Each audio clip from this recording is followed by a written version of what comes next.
Today on the Pendulum, we begin our Olympic coverage. Goal! Duh.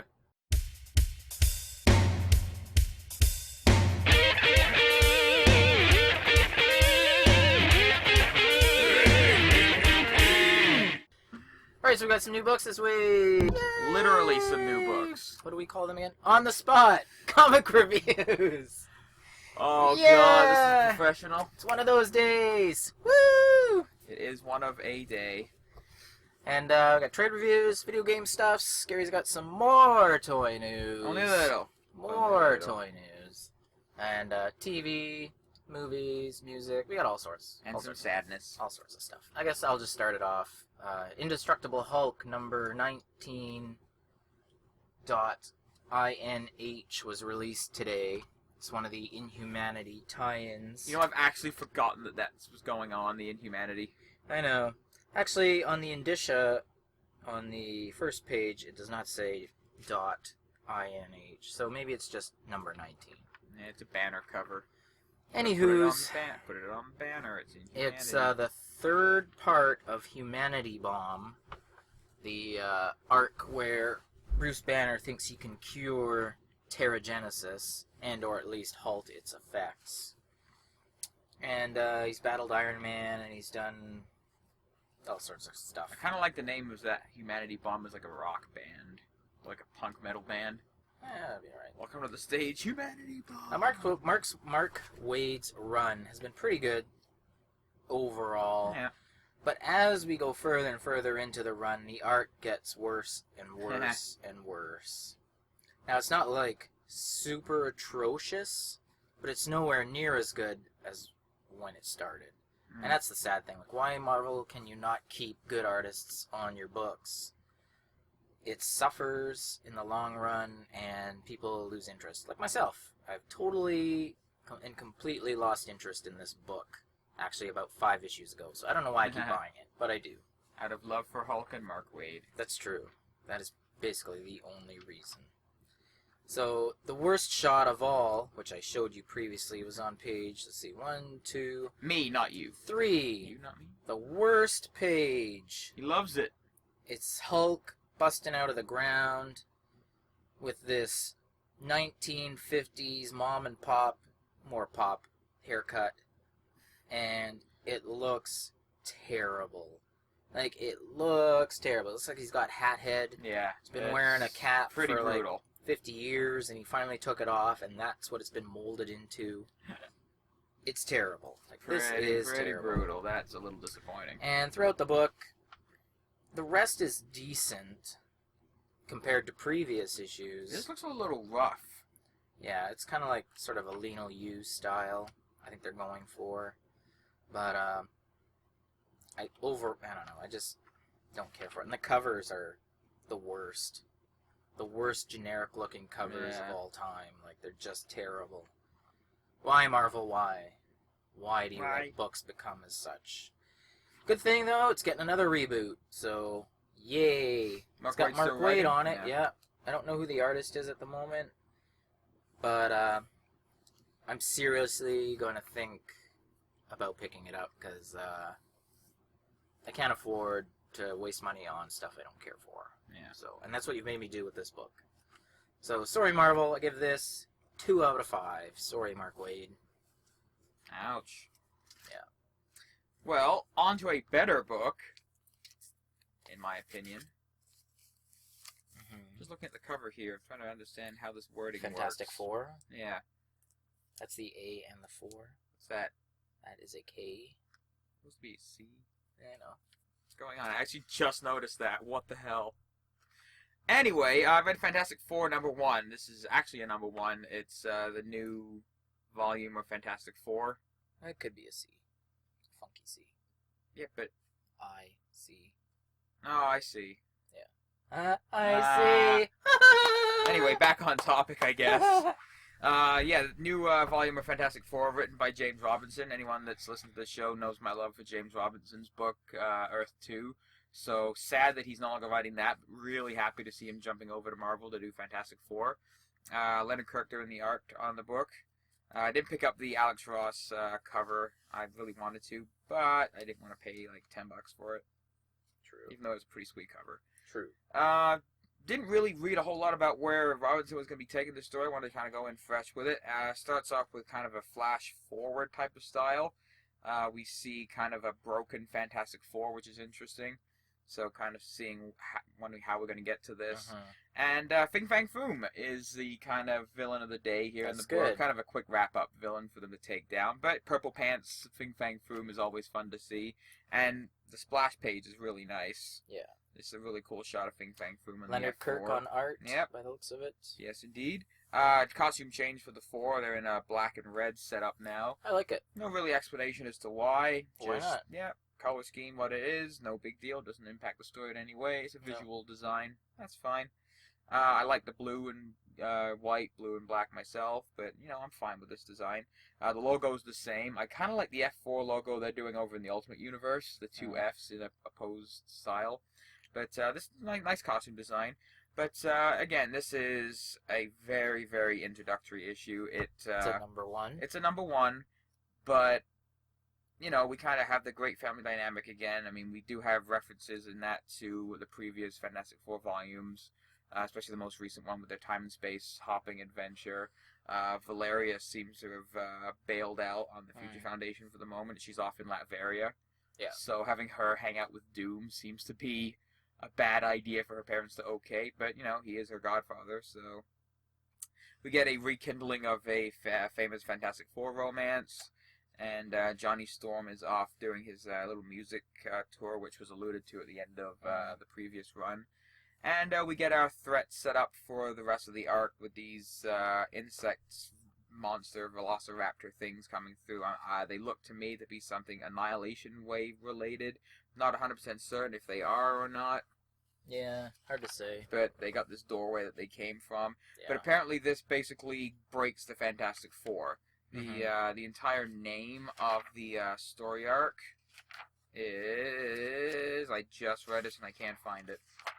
Hang on. Unbelievable. I know, Unbelievable. I'm awesome. But basically it's the fall of the Fantastic Four. There it is. It is the fall of the Fantastic Four. There you go. So that's kind of what the first arc of the story is going to be. Seeing how these characters, basically a deconstruction of the entire Fantastic Four individually as well as a team and a family. And I love James Robinson's work. I think this is going to be a cool book to see. Kirk's art on this issue looks great. Nice and polished. And we've got some classic Fantastic Four moments and some really nice action beats against Fin Fang Foom. And it feels like a big Fantastic Four story. So which is the biggest thing I think writers need to get when they write a Fantastic Four book. It's got to be fiction big. book. Yeah, big ideas, big concepts. So, but also have the grounded family stuff as well, which again is the core of the series. So we got 2 books from Marvel. One really good, one not so good. You have to really try hard not to do a good Fantastic Four book if you're a good writer. Yeah, that's true. So, all right, cool stuff. Yeah. Do we have a brow raiser of the week? Yeah. From last week's Amazing X-Men number 4, the Wolverine Nightcrawler bromance page. Wolverine is in hell with the rest of the whatever team of X-Men they're going with there, like Storm, Iceman, and Firestarter. A bunch. Yeah. And Firestarter. Uh-huh. North Star's there with him as well, and they're in this frozen wasteland bit of hell, and Wolverine's like freezing up, and he wants to just stop, but he wants to find Kurt, and eventually Kurt bamps in, and they have this like awesome bromance hug bit because those guys have always been kind of best friends and really close. And I think his death hit Wolverine the most out of any of the X-Men. I don't know. Him and Colossus were pretty tight too. True. But yeah, it was a great shot when Wolverine saw Kurt back there. They all assume he's alive again, but he really isn't. He's in heaven afterlife style. So like, however he is going to come back, I think it's going to be in the next issue or the one after. But just seeing them hug and like it was really, really cool. It was one of those that's awesome. Cutesy moment. Yeah. Raises Gary's brow. Yeah, it was nice. It was a nice heartfelt because of all the history those two characters have and like seeing them back as a pairing together. It was nice. Yeah. Cool. So this week's trade reviews. Read 2 books, once again. It's a pretty light week for comics anyways, so... Hulk Grey, which is an older story. You've read that, correct? Oldie but a goldie. Yeah. And a newer one, Harbinger Volume 4, from the new Valiant line of titles. Start with Hulk Grey. It's written by Jeff Loeb, drawn by Tim Sale. It's one of Marvel's color books that they were putting out for a while there. The other being Daredevil Yellow and Spider-Man Blue. And Captain America White! Ill-fated Captain America White. That Zero issue was good. Yeah. I believe it was only a 0 issue. Yeah. So they do have, funny enough, a new reprint coming out of all 3 of them in one sort of omnibus style softcover trade paperback. And it's 300 or 400 pages or something like that, and something like $35-40. Not bad. That'll be a buy. And it's all 3 series in one, so if you don't have them, it's a good chance. And they're some of the best stuff Loeb's ever done, really. Which seems to be the case when he works with Sale. Yeah, that's the weird thing about it. Yeah. It's that partnership is magic, but the other ones, not so much. Yeah. Not so much. Look at just what he did with Hulk. Yeah. But funny enough, then Nova was alright. True. So, I don't know. Hard to say. It's 50-50 with out of all the color books, this one's my favorite. Yeah. It's, like all of them, it's an unknown chapter in the earliest parts of our heroes' lives. This one was more kind of psychological than the other 2 series. This one's kind of like a secret Banner's kept for years and years and years, and the Grey Hulk, I guess when he was introduced, according to Loeb's story, he wasn't as dumb as everyone made him out to be. He was actually pretty smart, and all he wanted to do was look out for Betty. Like, that was his whole thing. So, even though she wasn't technically in trouble or anything, he just was like, I gotta protect Betty, blah, blah, all this stuff. He also fought Iron Man in an appearance previous to Avengers #1, an unchronicled meeting of the 2. Now, these books, are they technically in canon? I can never remember. Technically, yes. Yeah. Because it was the Grey Hulk, or for whatever reason, they don't remember, or I know, it was classified, that's what it was near the end of the book, it was classified, that the Hulk and Iron Man had met. But then when Hulk joined the Avengers anyways, he was green, and sort of a different Hulk, basically, altogether, so... Yeah, I like the Grey Hulk for that aspect. Like, he's more Dr. Jekyll, Mr. Hyde, with a bit of Frankenstein mixed in. Yeah. That was more Mr. Fix-It, right? This one, well, yeah, he's not as smart as Mr. Fix-It, that's for sure. Yeah. He's still pretty dumb, but it was a great book. It's if you can find the older trades, there's 2 printings out. Worth your money, but you could just wait and get all 3 in one. Yeah, I have the single issues with, but I think I'm going to pick up really? of Hulk Grey. Oh, cool. But I'll definitely pick up the trade of all 3. Yeah, so definitely worth your money. Pick up the big collected edition and get all 3 colors in one. The Daredevil Yellow story is great, and so is the Spider-Man Blue. It details him and Gwen and stuff, and it's fantastic. Harbinger Volume 4 takes place right after the Harbinger Wars crossover between Harbinger and Bloodshot. Pretty good. It's got 90s in here. I know.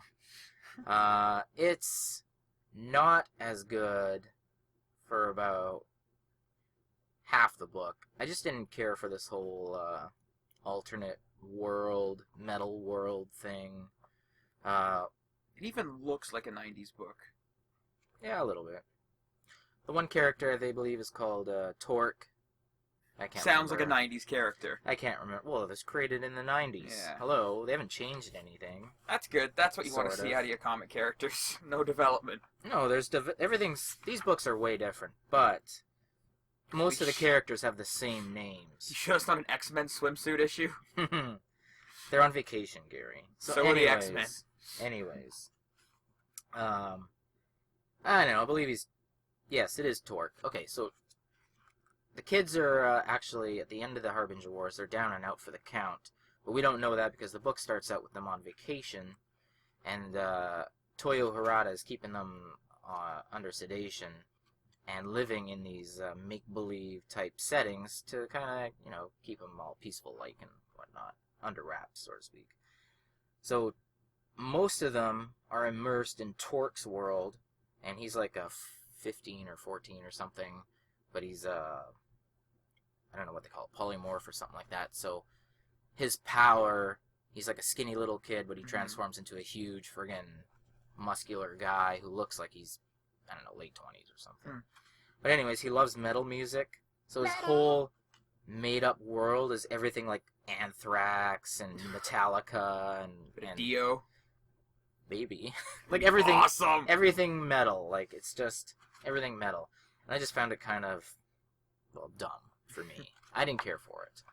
But the second half of the book is great because then they start realizing they're in a made-up world and so on, and escaping, and Harada's going all freak out because he's gone like 46 days without sleep and whatever. And for those that don't know, Toyo is the most powerful Harbinger in the world in this universe, so he only needs 1 day of sleep per month because he's such a powerful psychic, etc., etc. He's like Professor Xavier, but maybe even stronger because he's got multiple powers, not just the one. Anyways, great book. Not as good as the previous volumes. Hulk Grey gets a 5 out of 5 for me. Damn right. Harbinger gets, this particular volume, only a 4. It was mostly good. There was just a little bit that I didn't really care for. And that's just me personal taste. So cool. That's it for trade reviews. Trade reviews. Gary, are you ready for some comic news? Oh yeah, what bits there is? Yeah. I like the original Sin posters Marvel's been kind I of haven't even been putting looking at at us. them. They look kind of cool. That whole the MacGuffin that seems to be the driving force behind original Sin. It's actually Uatu's eye. It's not like some little globe thing sitting on a shelf. It's literally his eye, from what it looks like in these two posters. Cap's holding it, and Spider-Man's holding it. And there's a little bit of a blurb about maybe Doc Ock still being around at this point, so maybe somewhere in the back of Peter's head, because I think Original Sin takes place after Amazing restarts. Yeah, supposedly. But we'll see what happens. But there's a little bit of blurb about Doc Ock taking a role in Spidey's body during Original Sin. But I have not looked at any of them. they're pretty cool. Just having that image of a couple of the heroes holding what is basically the ripped out eyeball of Uatu.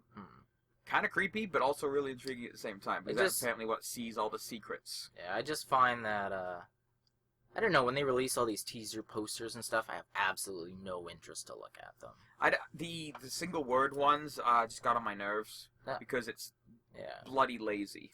These ones where it's actually art, like the ones they did for, what was DC? the Thor big one? With Odin's brother. What was that one? What was that crossover called? I can't even remember anymore. It had the Worthy in it. Oh, Fear Itself. Fear Itself. When they had those teaser posters, they were cool because they were Steve McNiven art and they looked cool. They were commissioned specifically to advertise the story, same as these ones. Those ones I do like. I actually enjoy looking for those and taking a look at them and checking them out. So. Yeah, I don't know. I don't just... No interest. And I probably still won't even look at them because you just mentioned them. Okay. I just... But you're looking forward to Original Sin, so... Yes. I'm psyched for that series. Nick Fury. Yeah. Hey, I don't know if you noticed because it just came out yesterday. I didn't see it on your show notes. So, Wonder Woman soft reboot. Did you see that? With David Finch. Yeah. Way to undercut all the great work Azzarello's done. Well, that's pretty much what they were going to do. I've said it on the show. I've said it. You can go back. She is a different character in her book than she is in the other rest of the and that's what the articles have been saying. But why not make her the same character from her book in the rest of the DCU? Why? Because they want to go the opposite way, the same as the JLA version. So you mean not the good way? Exactly. She's a throwaway powerhouse in those books that has basically no character development. In her own book, she's been fantastic. So why are we basically dumbing and watering down the character? Oh, that's They've the plan. taken the wrong way. That's according to you. Not according to the DC head honchos. Yes, exactly. So the people who are buying Wonder Woman's monthly book in droves, who love the book, all the work she's done, Yeah. she's not just a female Well, that's Superman the thing. in her book. It's not really in droves, and that's why Finch is coming I thought the Wonder Woman book has been selling really well. Oh, it's been selling fine. Yeah, it is one of their top tier books, but they want it Batman, Superman level. It's been a consistent book. Yeah. DC wants sales on the par of those characters, but they see dips and drops in their sales all the time. Wonder Woman's been nice and even. I know. Take it. Take the I know. Put Finch on any other book. I don't even know. What's a terrible book they put I out? love Finch's work as an art book. He's not a writer. Look what Dark Knight is, a crappy book. Well, they haven't announced if he's going to write or not. That's still up in the air. They'll let him write it. But they want it to be in line with the Justice League version. They said they've got their Superman Wonder Woman book almost at that version, and they want to get this one at that version. They want it status quo across the line. They should have used the version, Badass quote version. unquote, that she's a badass in her own book. Yeah. And you know why? Because she's not just Superman in a pair of panties. I know. Like, she is a different, unique character. They haven't dumbed her and watered the character down. They've developed her character, moved her, given her personality, interactions with a great supporting cast. No, make her just a girl version of Superman. Yep. That's the plan. Yeah. Awesome. Plan. Great job. So, Once who again, knows? DC not knowing how to handle Wonder Woman. Depends who's going to take it over. I mean, what if it's Lemire? That could be awesome. I don't see Jeff Lemire and David Finch being a working pair. But you don't know. I don't see that team. It's hard to say. The team doesn't seem to fit in my head. But another great bad decision by DC on Wonder Woman. We'll see. Bit of news I know you love. You love your Ninja Turtles. No, I don't. You do. I love my Ninja Turtles. Eastman and Laird working together on a new piece of Ninja Turtles work for the 30th anniversary issue just from the cover. IDW, just the cover. Looks cool. It's Eastman and Laird doing a piece of Ninja Turtles history. It so... looks the same as every other Ninja Turtles that's out there. So. Yes, but this is Eastman and Laird. Doesn't matter. And I'm going to try and pick up some of the IDW reboots or relaunch stories. What Finch should do? Turtles. Ninja Turtles. No, he shouldn't. Yes, he should. I love Finch. I love his art books. I love his comic books that are written by better writers. Yeah. That's where my love for David Finch goes. But, yeah, Eastman and Laird doing a Ninja Turtles cover. Good news there. Are you going to yell nerd for a second? No. It's just kind of a scrone. A scrone. Yeah, scrone. Scrone. Trademark. Yeah, great. Wonder Woman ruined. Awesome. Yeah.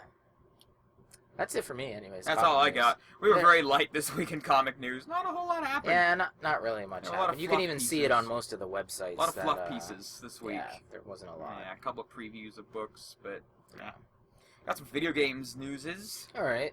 What you got? A couple of big releases came out this week. Thief and kind of the reboot, relaunch, rebranding, pushing out for the new gen back from the old Thief days on the PC. Cool. Yeah, Thief and Lords of Shadows came out this week. Kind of coming off to mixed reviews. Thief, kind of a bit of a clunky first-person style game. Bit of another one. Weird AI issues and some frustrating gameplay mechanics. I was looking forward to Thief. There's a cool thing where you can shut off all the kind of dumbed down things to have it feel a bit more like the old 90s games, so hard as hell. But kind of got mixed reviews across the board. Some of the scores are lower than people were thinking they would be for this game. And then Castlevania Lords of Shadows 2, I downloaded the demo and I checked that out. Combat system felt kind of nice. The weapons actually felt like they had a bit of heft to them. Is it like an old side-scroller? Nope, full 3D God of War style game, just like the previous Lords of Shadow. Play as Dracula, though, so you are playing as Dracula. Their storyline for Castlevania is this Belmont guy ended up becoming Dracula. And the first game explores all that story with his son, like his human son and his vampire son. So both Alucard and Simon or Trevor. Well, I think Simon and Trevor are both in this universe still. But again, mixed reviews for Lords of Shadows 2. people complaining a little bit about the helpful hint system, which I'm getting sick of in games. Oh, yeah. The hand holding was like, hey, jump to this ledge. Like, Yeah. okay, I got it. How about let me figure it out first before you blatantly tell me what to do? Well, that should be, like, put it in an easy mode for that. Yeah, exactly. And then if you don't want it, go up a mode or something like that. It should be optional, especially for people that have been playing games for a while who don't want their... I mean, tutorial levels are one thing, but, you know, glowing reticles on every single thing in the room. Yeah. A little bit much. The combat system got a little bit of complaints about, felt a little bit just not very refined and tuned. It's trying to be a God of War game, and for those games being simple, they do have a damn good combat system. Oh, yeah. But Lords of Shadow does feature the giant boss battles and everything, so I was thinking of trying to pick up one of those games. I might pass on them now. I downloaded Limbo for like $3 the other day, so I Can't play beat that. $3. I know, for a fantastic game like Limbo. Hmm. And the Xbox announced a Titanfall bundle for the Xbox One. Same price, $500 for the Xbox One. It's not a branded console, it's the standard black console, but you get a digital code for a download of Titanfall, and then the rest is standard, so standard controller, Kinect, and the system. But for $500, you get Titanfall with it. Yeah. And Titanfall looks friggin' good. So if you're out there on the fence about getting an Xbox One, this could be the reason to go buy it. You get the console, you get what is basically their killer app until Halo 5 or whatever comes out. Yeah. And you basically get it for free. Huh. That's not bad. So, I mean, you gotta pay for your live membership and whatever, but if you already have a 360 and you haven't upgraded yet... Still only come with one controller? Only one controller, yeah. That's the only thing I've hated from PlayStation 2 up. One controller. Well, when controllers are the same price as games, that gets a little bad economic sense to toss two of them in. Yeah. But, I mean, they're $60 for a controller now. Mm-hmm. So, but this seems like even in that case, if you were going to go buy a system and a game, you'd be spending that much anyway. You get Titanfall into this game, and it's a multiplayer only game, so it's meant to be played online. So you will definitely need an Xbox Live membership when you get this. But you get like the free trial period. I've been watching a lot of people play the beta of Titanfall, and I'm getting a little tired of the militaristic shooter style, but this one adds enough to the gameplay style where I think I want to play this. It has a lot of vertical combat with the troopers on the ground. You can scale walls, do some parkour style stuff, and then once you get in the mech, gameplay changes up. They actually have it looks like the balance is going to be worked on a bit, so you can actually have the humans fight the Titans. They get certain weapons that they can attack the Titans with. They can hop up on the Titans and pull out mechanical parts and everything. Yeah. And they got a cool thing where even after the game's over and your team has won, the losing team has an evac point, and they have to get to their evac ship. If you blow up their evac ship, I think you get more points or more stat boosts or whatever for the next round and things like that. So there are some cool bonus things that they've added into the first-person shooter military style, and future setting mechs. I'm kind of interested, so it might push me to get an Xbox One now. Yeah. Cool. Someone uploaded a video this week of the lowest score ever in Mario World on Super Mario on NES. Oh, yeah. 500 points. That's pretty low. The lowest previous was 600 points. That's basically just running through, not touching or collecting anything. It's not. It's exactly that, and using all the world pipes to sneak past the worlds. Yeah. The only points the guy got was the flags at the end with 0 time left. Yeah. The lowest score previously was 600, and that was hitting 1 Goomba on a jump on World 8, or getting 1 coin or something. But there's a World 8 location where the guy only died once or twice trying it, because it's like 1 pixel you have to get on in order to make this jump without getting the coin. Yeah. And it's pretty impressive to watch him do it. I watched the video. It's kind of fun to watch. Ah, that's cool. Yeah. Skill. Definitely. Skill. Yeah. A little bit of toy news. Nothing too drastic. We had a lot. Everyone's kind of just simmering down. I'm anxiously waiting the Game of Thrones Legacy series to creep their way north of the border up to us, because I want all of them. But NECA keeps putting out these great Pacific Rim figures, still going through with it. They put out a little control art for Series 5, a new Gypsy Danger, which I think is the 3rd Gypsy Danger they're making. This one is a little bit bigger, has a new deco to look more like the Gypsy from the film, There's possibly damaged pieces they're going to be including, maybe. Yeah. Swappable heads and an arm cap to put on, so when Gypsy has his arm busted off. But the coolest thing is also a removable arm cannon, like the actual plasma cannon piece it might come with. And the bit that always bugged me, that pushed me, I didn't buy the Gypsy figure originally because the stupid disc in the center was just orange painted and it looked really cheap. Yeah. NECA's replaced that with an orange plastic piece, so it actually does look like a clear turbine or a turbine piece inside Gypsy's chest. Yeah. So that was kind of nice to see. And if they include all these parts and switchable pieces, it would be a great deal. Are there any actually human action figures God, in no. that series? No, it's just the robots. Just and the monsters. just the Jaegers and the Kaiju. Although I wouldn't mind a Stacker Pentecost figure. Anytime I can get an Idris Elba figure, I'll be happy. That's cool. How many do you have? I have. Did they make him a Thor figure?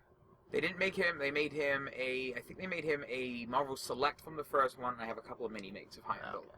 So I want to try and find a good mini mate body to make a Luthor and a. But I want to try and find a good little mini mate swap out body to make a couple of different versions of Idris. That'd be cool. So, on to movies and stuffs internets and TVs and whatever. The roundup. There's not a lot either. There's some. There's a little. Some good, some bad. The best news. Nope. Heroes Reborn. Yeah, I didn't really like that Jim Lee book. We're not talking about that. Can't you wait to see, Yeah, I can. what's his name? They're not even going to be back. It's new cast. They haven't specified. They might. Because half that cast isn't doing anything at the moment. They need a paycheck.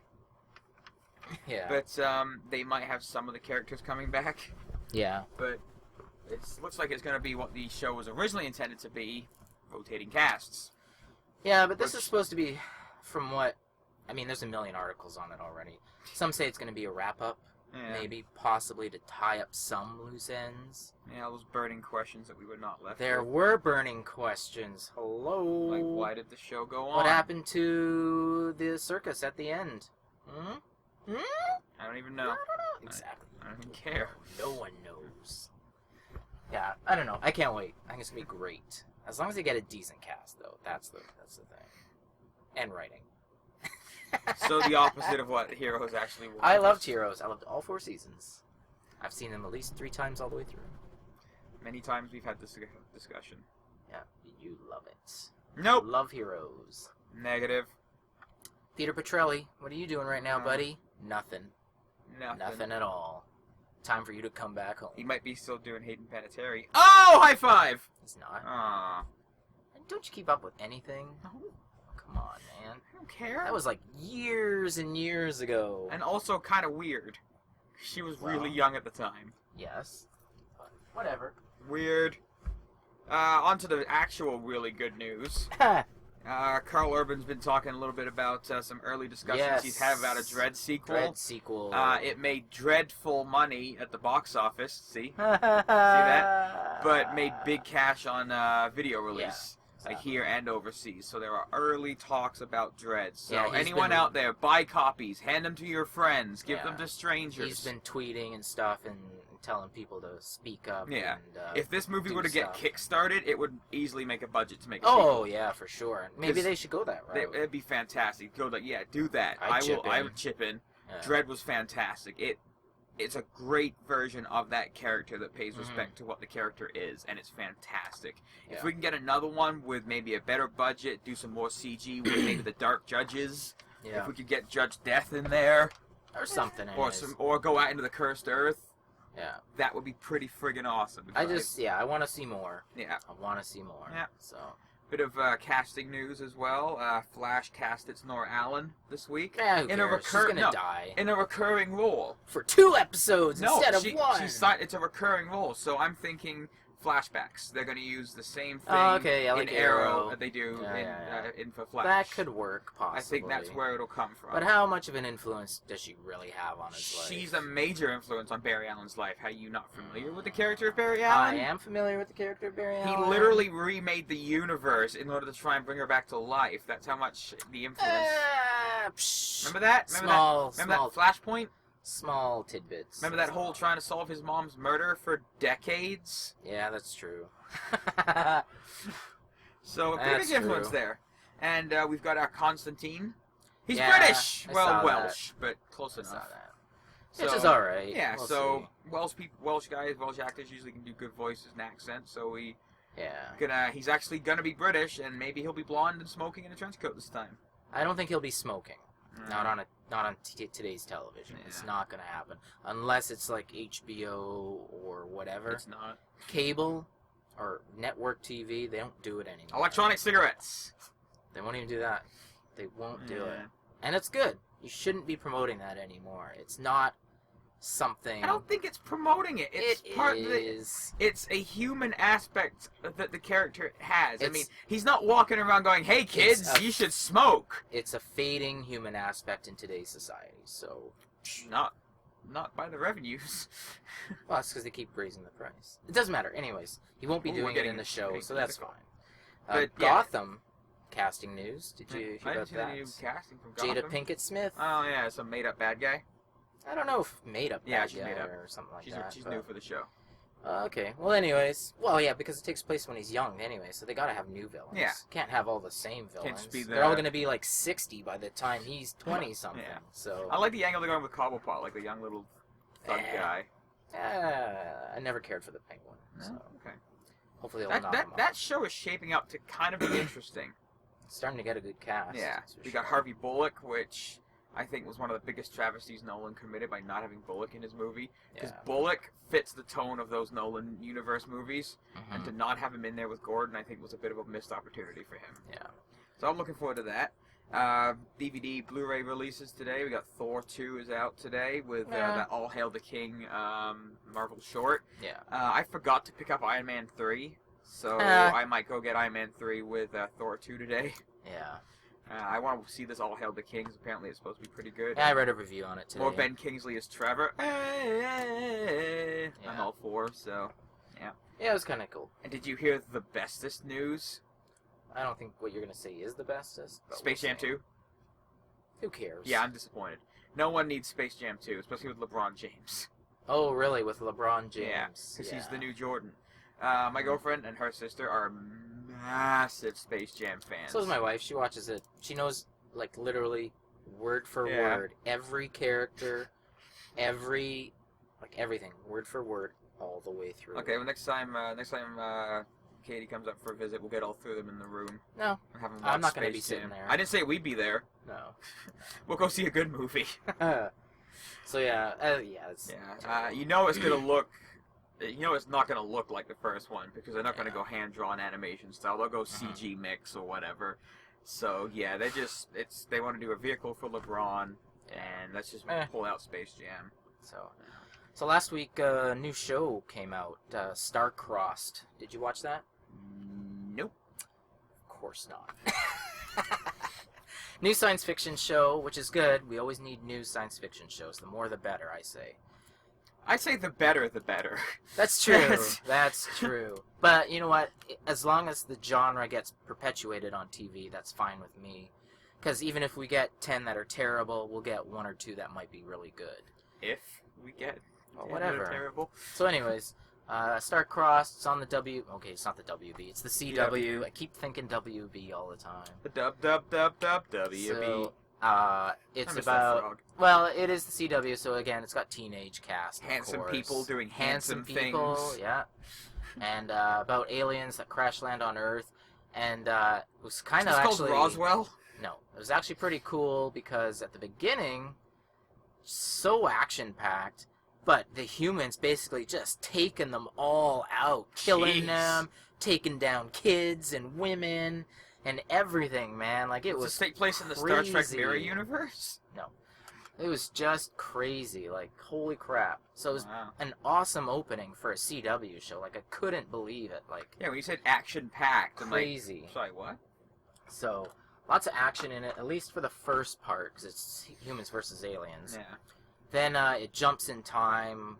I can't remember how many years now. The ship's like kind of like a stick and needle nose in the ground, a little slanted like the Leaning Tower of Pisa, Mm-hmm.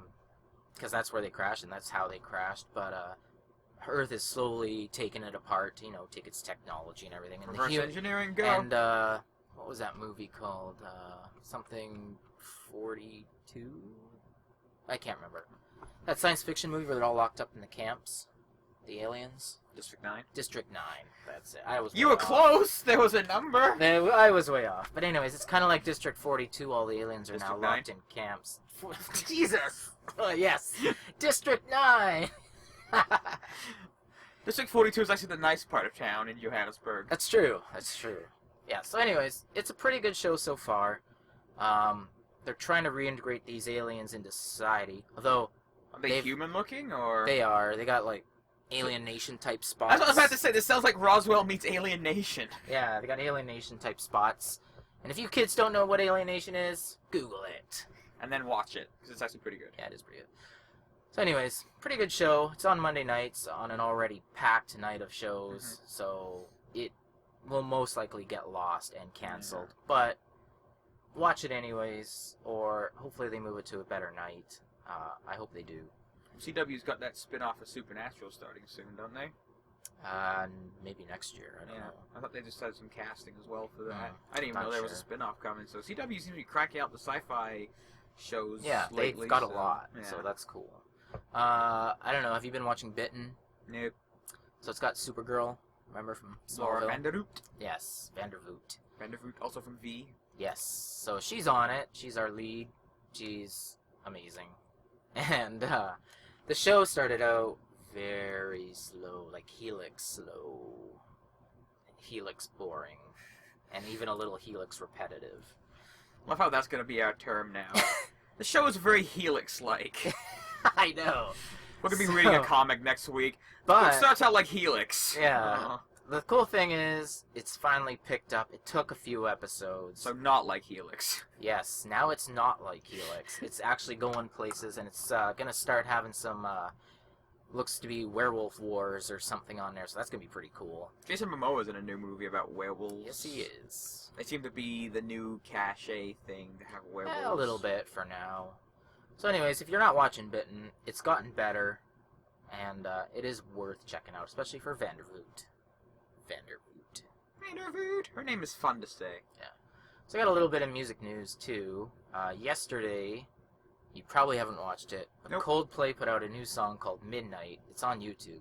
The video's a little messed up, and the song's very messed up as well. Great, thanks for bringing that up. It's a far departure from anything they've ever done. It sounds like Bon Iver. Have you ever listened to Bon Iver? Heard of it. He does this weird, like if we're talking now, it sounds like he's layered his vocals a bit. Mm-hmm. So it sounds also like Enya. A little bit like Enya, right? Yeah. You know what Enya sounds like. Yes, sort of like that. Bon Iver, Enya type mix. That's what it sounds like. It's friggin' weird. Martin just playing around, I guess. Yeah, I don't know. Is it a track off of an album? Oh yeah, it'll be off on the new album. Okay. So it's very strange. Like, it's very strange. I'm cool with musicians trying things out. Yeah, I mean, it's cool. They're trying something different. Will it be a number one? No way. No. I'm not the biggest Coldplay fan in the world. It won't be a number one. But last bit, Katy Perry accused again for the second time this year of being a racist. First time. That's not bad. 3 months in. Yeah, first time when she performed at the American Music Awards, she was dressed like a geisha, and then she did her performance like that.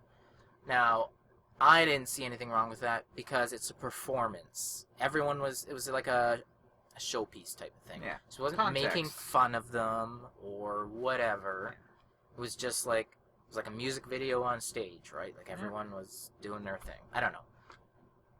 Whatever. So, there was that. Yesterday, she was accused of being a racist for burning an amulet of Allah in her new music video, Dark Horse, where she's dressed as an Egyptian and everyone else. Yeah, well, yeah, she's all... The colors are exaggerated, so it's like pinks and light blues and whatever. They look like Egyptians, but the colors are all messed up. So it's more of a... I wouldn't say a parody, but... I could see that being misconstrued as being offensive. But burning the amulet, I don't know exactly what she meant by that. If it's specifically Or- shown like, hey, look at this amulet, now I am destroying a symbol of your religion. Yeah. It'd be the same thing like when Madonna burnt a cross in some of her exactly. videos. So I can understand that being offensive. yeah. So But- everyone's calling for her video to be taken down off YouTube. Not everyone, mostly Muslims. But that's the thing, Madonna's video was still up, and the Christians never got that one taken down. She Yeah. was burning a cross, and she Yeah. had Black Jesus in there, Yeah. and everyone was mad about that. Yeah. Like, everybody. I can understand people being offended by somebody not of their religion, basically from their perspective of it, Mhm. destroying a symbol of their religion. Yes. That I don't think it's construed could actually be racist. I think it's a bad decision, and I don't argue that they would take offense to it. Yeah, But- exactly. Like, who knows? It's the Maybe it was context the of it art is- director or the music video director who suggested it. She might not even know what it was. Yeah, maybe even the art director Right? just saw this thing somewhere online, like, hey, this would be a cool. Maybe he Googled something and had the prop department Yeah. whip it up. It's hard to say what everyone's motivations Yeah, and it's you got to look at the stuff context. was, Knee-jerk but- reactions get out of hand when you don't Yeah. take things into context. So there's actually 50,000 people have signed this petition. I'm 50,000 sure people there have will nothing be better to do with more. their days. But You want to talk about actually offensive stuff on TV? I was at work yesterday and there was an old Saved by the Bell episode on. It was the very special one where they get the oil derrick, or they hit oil at the football field. Well, here's the thing for me: the fact that you called it very special, and second that All the you're episodes of Saved by the recalling Bell were it special. as if you've watched the show before. Yes. I have never seen a single You are a episode. fool, sir. No, I don't think I am actually. I'm thinking the shoe's on the other foot this time. Saved by the Bell was a great show. It was But not. this one, they strike oil at Bayside, and they're going and daydreaming about like how great it will be to be rich. Mm. And then they're sitting around in their office, whatever, and they're all rich. And then Screech comes in, basically doing the most offensive Middle Eastern accent Oh my as god! an oil baron. And he's like, "Yes, we have the camels here. We should take them." Like, what the hell? Yeah. If that were to happen nowadays on a TV show, people would lose their minds. Yeah. So, time and context are very important when trying to figure out what the actual meaning behind Yeah. something is. Like that one, not intended to be offensive. Look back at now, completely offensive. Yeah. Same thing with the music video. It's if her intent was to Be offensive. be offensive, Then but- she succeeded. but I don't And- think anyone involved in that Yeah. project intended to offend people. Well, that's what we're assuming. Assuming. Yeah. Because if they was, that's bad business, and Yeah. that's not good. But look at Miley Cyrus. She does intend to offend everybody, and it works. Yeah, She's offending offensive. people's sensibilities, not necessarily Yeah. their specific, like, Yeah. religious, deeply held So- beliefs. So. So, Katy Perry, maybe you should just, take a step back and maybe look at your decisions going Yeah. forward. Or have your art team look up things what they're actually putting in your videos. Yeah. Yeah. So, yeah. I don't know. I got a couple other little things before we want to wrap it up here today. A new, actually, we saw the Godzilla trailer this morning. You watched it for the first time. What did you think? That was good. I'm looking forward to it. More than Yeah. one monster, maybe some fights, maybe Rodan. It's hard to say if I want to see that movie or Guardians of the Galaxy more. Oh, not that's sure. a hard one. I don't. They're both pretty equal footing for me at the moment. Although I love giant monsters, so that's Yeah. probably going to eke it out for me. But I think with what the tone is of this movie and how great it looks, and hopefully this starts a Western Godzilla franchise where we get. it'll all have to these- make a lot of money. That's It the only will. thing. It will. And I think. It will on- overseas, yes. Yeah, on the back, and especially being endorsed fully by Toho is another thing. So Yeah. overseas, it's going to make huge money. But I think with Cranston and Johnson and what's her name, Olsen, Yeah. though I think their names, especially since their next movie is Avengers 2, people are Mhm. going to want to go see how they do. And I think Cranston as well still basically pulls people in as well off of Breaking Hard Bad to fame. say. Ken Watanabe as well. People love him. I think it'll Mhm. make good money over here. Hopefully it's enough. I hope so too. I'm not sure if you saw this. I think I showed you last year or so. This guy put out this amazing Pixar theory about how all the movies are connected and related. Yes, I remember seeing that. He came up with a new theory and put out this week. Andy's mom is actually Jesse's original owner. Oh yeah. Because he cites the hat that Andy's wearing in the first Toy Story Yeah. is this red cowboy hat with this little white loop Mhm. on it and a missing lace piece around it. that looks nothing like Woody's hat. Why would he be wearing that? In the flashback that during Jesse's tear-inducing moment in Toy Story 2, the little girl that has Jesse has that hat, and it matches the hat that Jesse wears. Yeah. So the working theory that this guy has is that Jesse's original owner is Andy's mom. And looking at the evidence, you can see the hat that Andy's wearing looks exactly the same as the hat the kid wore. And yeah, it's really cool. If this turns out to be true, I'd like Pixar to maybe mention it. But this guy's got some cool theories. They're fun reads. So if you get a check it out. I see. And I actually have one more video games thing I forgot to mention. What? So we'll have to cut this back in. What? I'm not cutting anything back in. Just say it. Okay. Sorry. Whoops. I made a handwritten note here. Metal Gear Solid 5, the prequel, Ground Zero's got a price cut today. There was a $10 price gap between the versions for the current gen systems, PS4, Xbox One, versus the old gen version. They've actually dropped the Xbox One and PS4 down to $30. Huh. So, a bit better of a deal now as well, especially since the game is a little shorter, so more people are going to buy it now. Well, that's alright. And to wrap up today, I just want to do a rest in peace notice to Harold Ramis. Yeah. Very, very funny guy. Great comedy writer. Egon, yeah. Wrote Caddyshack and one of my personal favorite movies, Groundhog Day. He did write Groundhog Day. I friggin' love that movie. Him and Bill Murray had a bit of falling out over Caddyshack, I think it was. But even Bill Murray put out a notice how Harold Ramis earned his keep on this planet, and a bit of an honorarium to him. So yeah, very funny guy, Harold Ramis. Ghostbusters is one of my favorite movies ever, and probably will be. I think everyone loves Ghostbusters. So yeah, big kind of a sad loss there for Harold Ramis this week. Next week, all the same stuff you love about us. Our smooth, dulcet tones. That's true. Opinions, our rhymes, our reasons. Our unintentional jokes, like Fantastic Four, I see. Huh? That was hilarious. That was hilarious. good. Call back. I don't know what books we'll be reading next week, because we haven't bought them yet. It'll probably be a number one with the way Marvel's going. That's true. It could be a number one. So check back next week. You can find us on Pendulum Podcast on Facebook. Subscribe to our YouTube channel. Follow us on our various web pages and Twitters. The Telltale Mind for me. The Wagnarok for Garry. You can find the linkies in the description. And more goodness coming up as always. Woo! So, that's it. What a hype outro. The hypest outro. We're all about the hype, Garry. All about the hype.